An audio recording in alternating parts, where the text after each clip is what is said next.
Miloš Vukicević. მე ვარ მილოშ ვუკიჩევიჩი, დავიბადე 1988 წლის 15 აპრილს ბელგრადში. We have სერბეთში წყალბურთის დიდი კულტურა და ბუმია. ერთ-ერთი ყველაზე პოპულარული სახეობაა, რომელსაც ჩვენთან დიდი ისტორია აქვს. სპორტის პირველი სახეობა, რომლითაც დავკავდი, კარატე იყო. ცოტა მსუქანი ბავშვი ვიყავი და არ მომწონდა იქ სიარული, ამიტომ ჩემმა მშობლებმა წამიყვანეს პარტიზანის კლუბში, სადაც დავიწყე წყალბურთზე სიარული.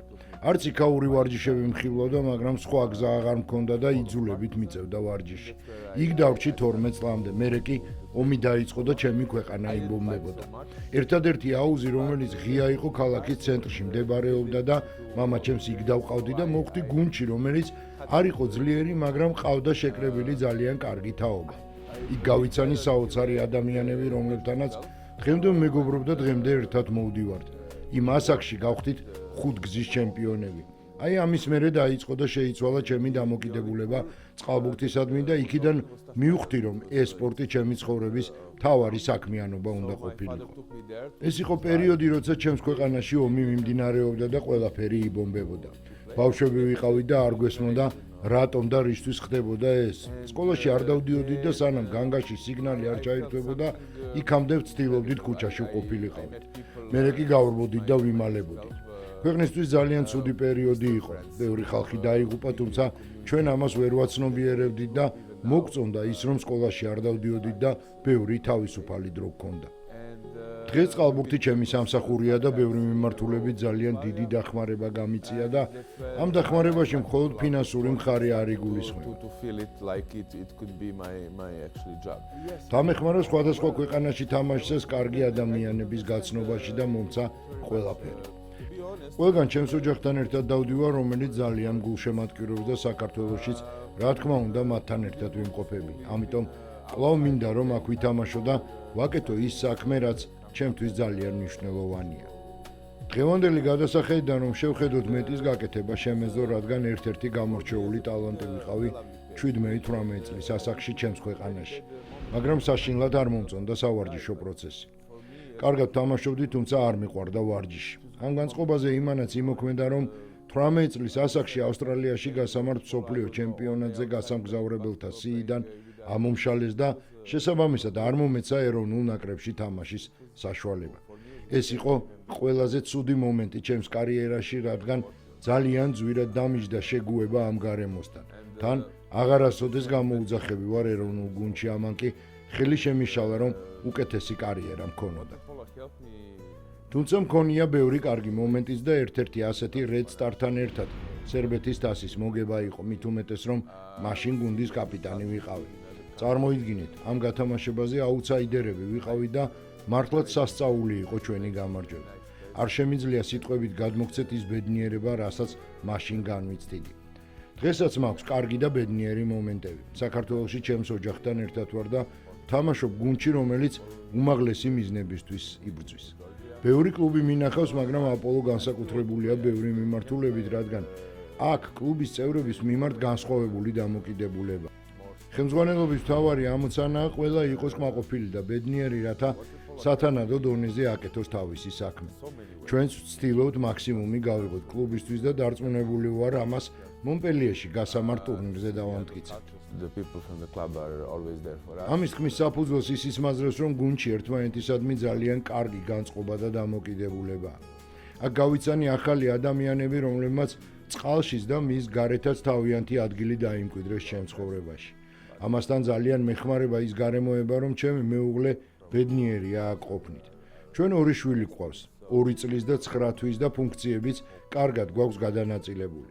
ვარჯიშამდე უფროსი შვილის მომვლელი მე ვარ, რადგან 7-ზე ვდგებით, ვუმზადებ საუზმეს, მეც ჩემთვის ვიმზადებ ყავას და შემდეგ ვარჯიშზე წასვლამდე რამდენიმე საათს ერთად ვატარებთ. მერე კი ჩემი ცოლის მორიგეობის დრო დგება, რადგან ვარჯიშიდან დაბრუნებულმა ცოტა უნდა დავისვენო.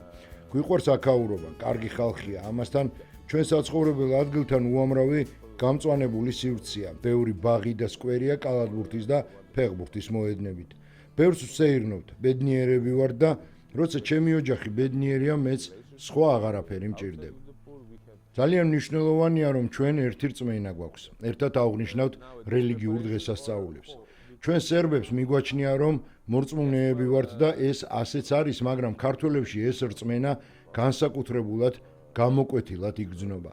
მე მასწავლიდნენ რომ ეკლესიაში შესვლისას პირჯვარი უნდა გადამეწერა და ამას ყველა ვაკეთებთ, მაგრამ აქ, როდესაც თუნდაც ავტობუსით მგზავრობ, უამრავ ადამიანს ხედავ, რომელიც პირჯვარს იწერს და ეს ჩემთვის იმის დასტურია, რომ საქართველოში ხალხში რწმენა გაცილებით უფრო დიდია და ეს შინაგანად მეც ძალიან მაძლიერებს.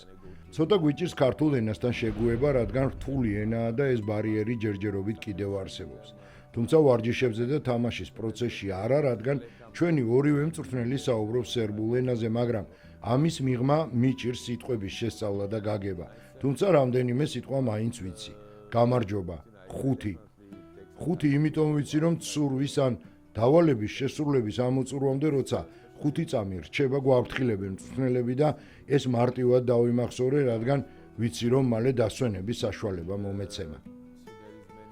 სიმართლეს ვიტყვი, როდესაც ბავშვი ვიყავი 8-9-10 წლის ასაკში, ჩემთვის რომ მეკითხათ ვინ იყო ჩემი კერპი, დაუფიქრებლად ვიტყოდი რევას შომახიძეზე.